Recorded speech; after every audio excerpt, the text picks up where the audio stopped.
कभी हम जाने अनजाने में कुछ ऐसी गलतियां कर जाते हैं जिनका पछतावा हमें फिर बाद में होता रहता है। जब हम गलतियां करते हैं तब हम इस बात का बिल्कुल भी पता नहीं रखते। इस गलती से हमारे जीवन में आगे चलकर कोई प्रभाव भी पड़ सकता है। कभी हमारी ज्यादा अच्छाई भी हमारे दुख का कारण बन जाती है। हमें पता ही नहीं चलता है कि हम स्वयं ही अपने लिए खाई खोद रहे हैं। एक समय की बात है, एक नगर में एक युवक रहता था। युवक का परिवार बहुत गरीब था। उसके परिवार में आए दिन किसी ना किसी बात को लेकर झगड़े चलते रहते थे। वह युवक इन झगड़ों से बहुत परेशान था। जब वह युवक ने पारिवारिक झगड़े को रोकने की बहुत कोशिश की, पर वह झगड़े रुकने की जगह बढ़ते ही जा रहे थे। तो युवक काम की तलाश में लोगों के पास जाता तो लोग पूछते हैं कि भाई तुम कितना वेतन लोगे, तो उनसे कहना कि आप मुझे बस काम दे दीजिए, मेरे परिवार की आर्थिक स्थिति बहुत खराब है। आर्थिक स्थिति बहुत खराब है, मुझे काम की बहुत आवश्यकता है।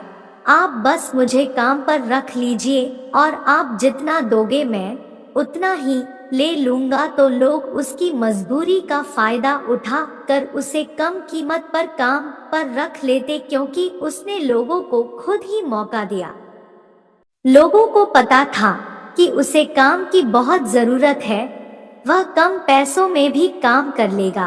और जब वह युवक अपने मित्रों के पास, अपने सगे संबंधियों के पास बैठता, तब भी वह अपनी गरीबी की बातें करता। वह अपने मित्र और सगे संबंधियों से कहता कि मैं क्या करूं, मेरा परिवार बहुत गरीब है, हमें 2 वक्त की दाल रोटी भी ठीक से नसीब नहीं होती और आए दिन परिवार में लड़ाई झगड़े होते रहते हैं।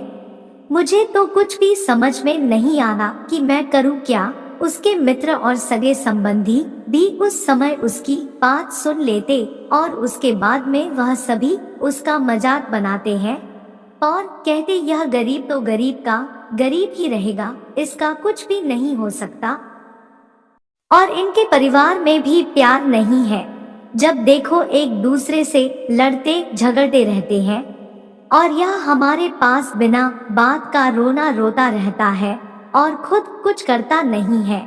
जबकि वह युवक तो उनको अपना समझकर अपनी समस्या बता रहा था ताकि लोग उसकी कोई मदद कर सके, लेकिन किसी ने उसकी मदद तो की नहीं। अब युवक जहाँ भी जाता सभी लोग उसका तिरस्कार करते, उसे गरीब कहकर पुकारते। कोई भी व्यक्ति उसे काम की पूरी कीमत नहीं देता। वह युवक दिन भर काम करता पर उसे कुछ ही पैसे मिलते थे। कोई भी उसकी मेहनत का पूरी कमाई नहीं देता था। अगर वह उनको कुछ कहता तो वो लोग उसे कह देते एक काम करना है तो कर, नहीं तो जा यहाँ से। अब उस युवक को तो काम की जरूरत थी, इसलिए वो काम तो करता ही था। धीरे धीरे समय के साथ उस युवक की हालत बहुत खराब हो गई थी। सभी लोग उस युवक का इस्तेमाल करने लग गए, क्योंकि सबको पता चल चुका था कि वह युवक बहुत गरीब है, उनका कुछ नहीं बिगाड़ सकता और उसे पैसों की जरूरत है। काम तो करेगा। सभी नगर वासियों उसका अपमान करते, उसे गरीब गरीब कहकर पुकारते। इन सब बातों से वह युवक बहुत परेशान हो गया। उसे समझ ही नहीं आ रहा था कि आखिर उसके साथ यह सब क्या हो रहा है। तभी उसने लोगों से बातें करते हुए सुना कि नगर में एक बौद्ध भिक्षु आए हैं। उन बौद्ध भिक्षु के पास सभी समस्याओं का हल है। वह बौद्ध भिक्षु बहुत ज्ञानी व्यक्ति है।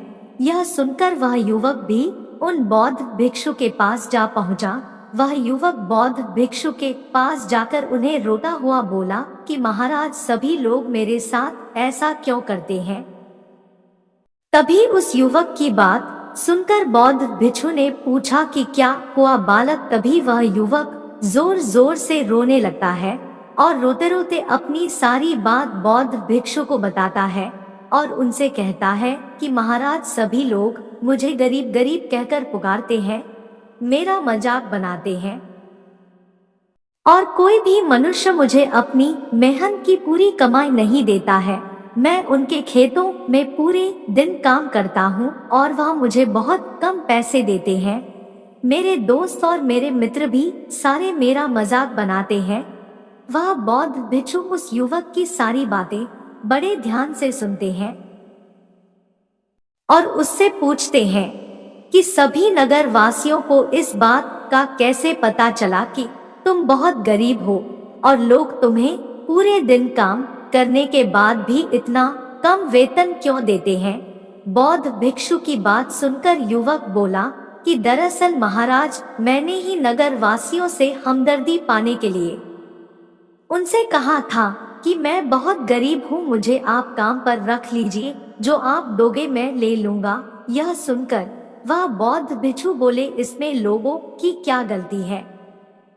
लेकिन आज मैं तुम्हें ऐसी 7 बातें बताऊंगा जो तुम्हें कभी भी किसी को नहीं बतानी है, सिर्फ अपने तक ही सीमित रखनी है, चाहे फिर वह तुम्हारा मित्र ही क्यों ना हो या फिर कोई सगा संबंधी ही क्यों ना हो, तुम्हें यह बातें किसी को नहीं बतानी है। बौद्ध भिक्षु की बात सुनकर वह युवक बड़ी परेशान से बोला कि बताइए महाराज, वह कौन सी बातें हैं जिन्हें हमें किसी को नहीं बताना चाहिए। फिर बौद्ध भिक्षु ने युवक से कहा कि जो तुम्हें पहली बात किसी को नहीं बतानी चाहिए, अपने जीवन का लक्ष्य, तुम्हारे जीवन का सपना। हम क्या करते हैं, हम अपने सपने को सभी को बता देते हैं कि मैं यह करूंगा, मैं बड़ा होकर यह बनना चाहता हूँ। हमें ऐसा लगता है कि लोग सुनकर बहुत प्रसन्न होंगे कि मैं कितना बड़ा आदमी बनना चाहता हूँ, लोग मेरी प्रशंसा करेंगे। लेकिन ऐसा होता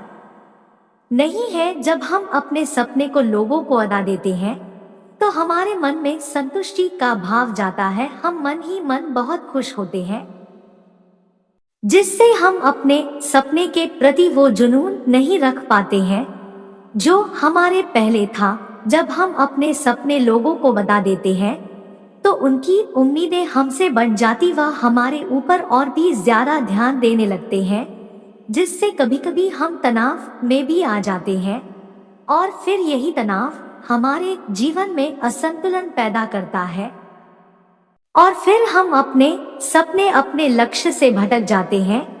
जब हम अपने सपने किसी को बता रहे हैं तो आपको कुछ लोग तो प्रेरणा देंगे, जिससे आपको आगे बढ़ने में हिम्मत मिलेगी।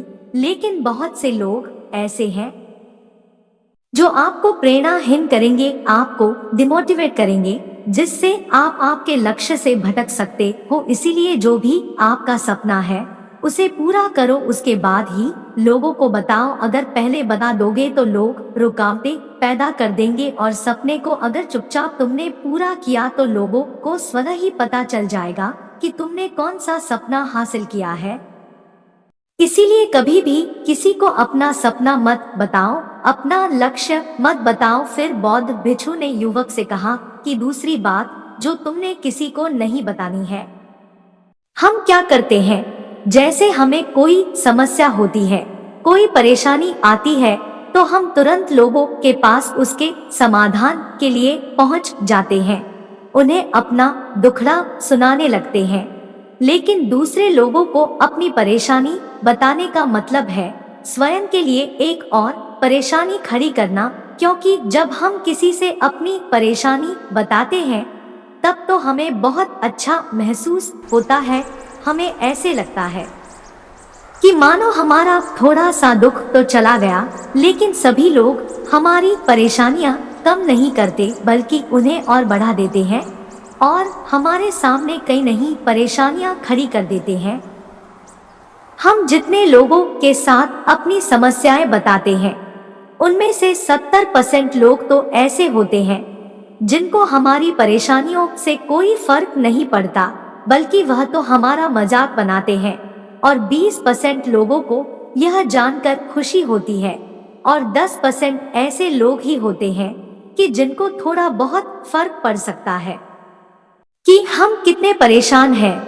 लेकिन फर्क पड़ने का मतलब यह नहीं है कि वह तुम्हारा साथ दे ही देंगे। जब लोग हमारी परेशानियां, हमारी समस्याओं का मजाक बनाते हैं तो हमें बहुत बड़ा दुख होता है। इसीलिए हमें कभी भी अपनी परेशानियां किसी को नहीं बतानी चाहिए, स्वयं ही उनका हल खोजना चाहिए।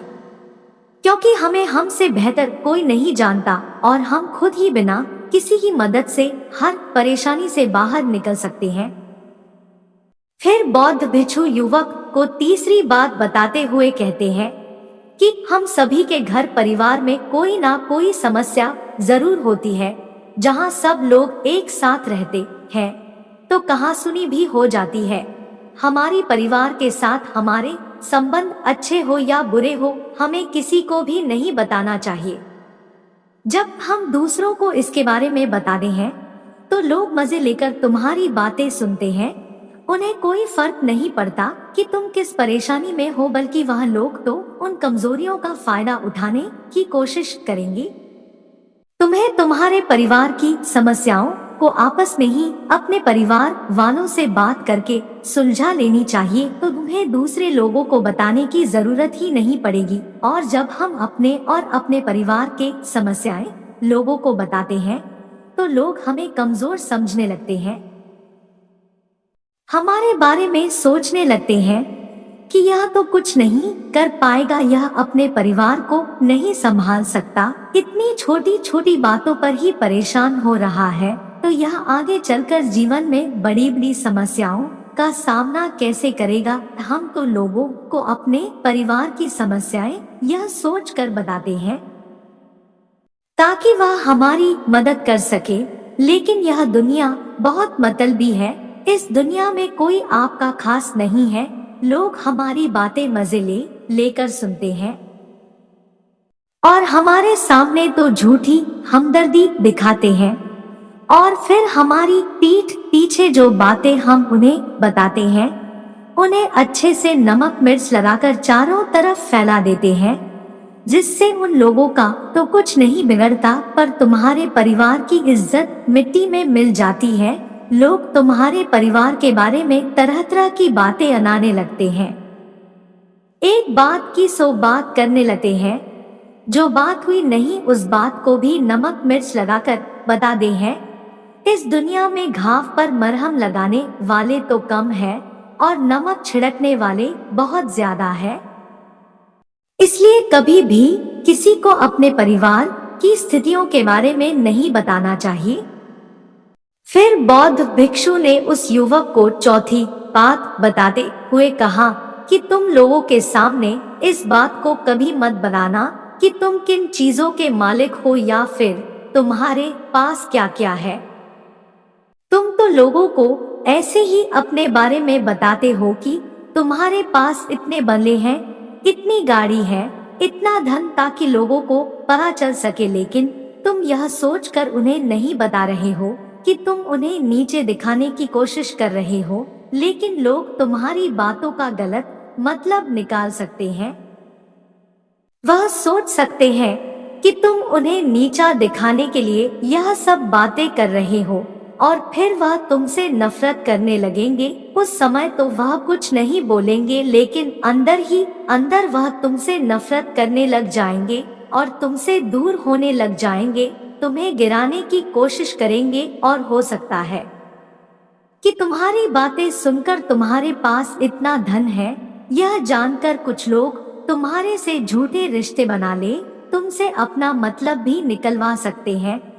इस दुनिया में ऐसे बहुत से मतलबी लोग हैं जो लोगों से बस धन पाने की चाहत में रिश्ता जोड़ते हैं। इसीलिए तुम्हें अपना धन किसी को नहीं बताना चाहिए। समय के खेल का किसी को पता नहीं।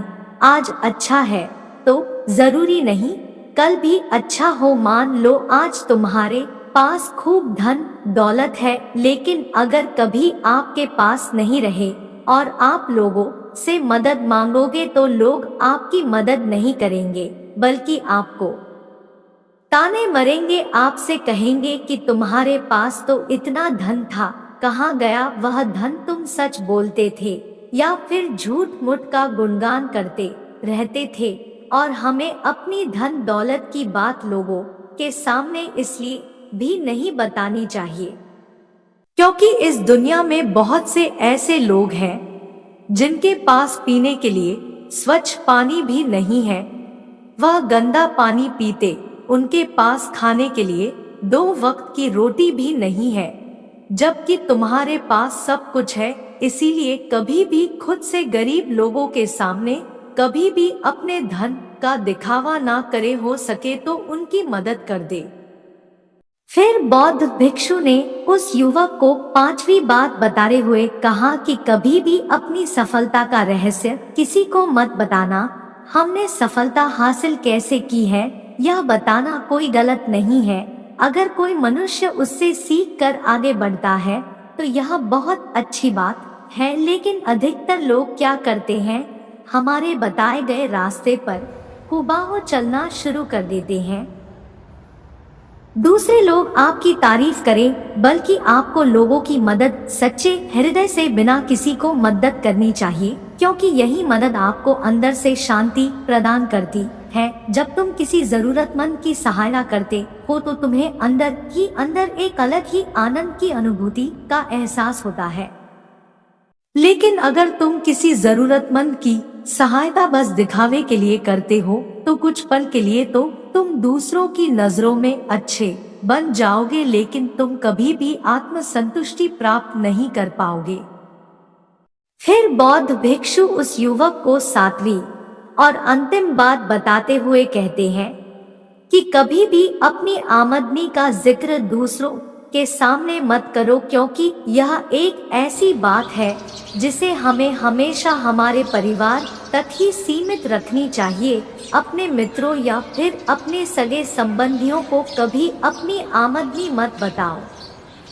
हमें कभी भी किसी से भी ना तो उसकी आमदनी पूछनी चाहिए और ना ही अपनी आमदनी बतानी चाहिए, क्योंकि जब हम लोगों को अपने आमदनी बता रहे हैं, लोग हमारी स्थिति का आसानी से पता लगा लेते हैं, जो हमारे लिए बिल्कुल भी सही नहीं है।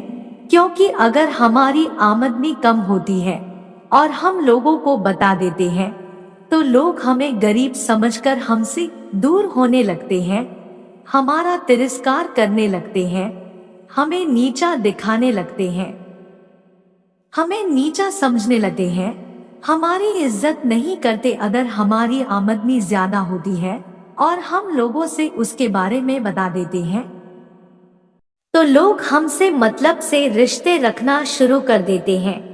उन्हें हमसे नहीं हमारे पैसों से मतलब होता है। लोग आपसे इसलिए रिश्ता नहीं जुड़ेंगे आप एक अच्छे इंसान हो, बल्कि वह तो आपसे इसलिए रिश्ता जोड़ेंगे क्योंकि आपके पास धन है। जो लोग आपको पसंद नहीं करते वह भी धन की वजह से तुमसे रिश्ता रखेंगे और तुम्हारे साथ ऐसा बर्ताव करेंगे जैसे तुम उनके लिए बहुत खास हो। इसीलिए कभी भी किसी को अपनी आमदनी मत बताओ, बस इसे अपने और अपने परिवार तक ही सीमित रखें, क्योंकि आपका परिवार ही आपकी तरक्की को देखकर खुश होता है। बाकी तो यह दुनिया आपकी तरक्की को देखकर जलने वालों में से है। युवक बौद्ध भिक्षु की सारी बातें बड़ी अच्छी तरीके से समझ गया और उसी वक्त अपने मन ही मन में यह संकल्प ले लिया कि आज के बाद कभी भी किसी को अपने रहस्य नहीं बताएगा। इसके बाद उस युवक ने बौद्ध भिक्षु को प्रणाम किया और फिर वहां से चला गया।